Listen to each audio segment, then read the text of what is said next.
धनतेरस की कथा के अनुसार इस दिन भगवान धन्वंतरी समुद्र मंथन के दौरान अमृत कलश लेकर प्रकट हुए थे। यह दिन कार्तिक मास के कृष्ण पक्ष की त्रयोदशी तिथि को मनाया जाता है। भगवान धन्वंतरी को चिकित्सा विज्ञान के देवता माना जाता है और उनके प्रकट होने के उपलक्ष्य में ही धनतेरस का त्योहार मनाया जाता है।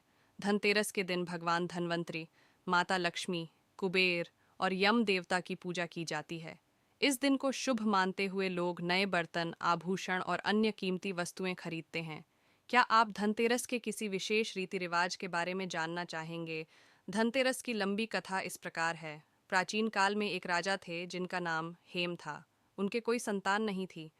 कई वर्षों की तपस्या और पूजा के बाद उन्हें एक पुत्र की प्राप्ति हुई। लेकिन ज्योतिषियों ने भविष्यवाणी की कि उनके पुत्र की मृत्यु विवाह के चौथे दिन हो जाएगी। इस भविष्यवाणी से राजा और रानी बहुत चिंतित हो गए। जब राजकुमार का विवाह हुआ तो विवाह के चौथे दिन उसकी पत्नी ने उसे सोने नहीं दिया।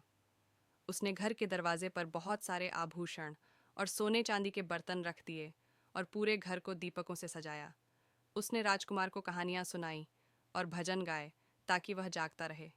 यमराज, जो राजकुमार की आत्मा लेने आए थे, जब उन्होंने दरवाजे पर आभूषणों और दीपकों की चमक देखी तो वे अंधे हो गए।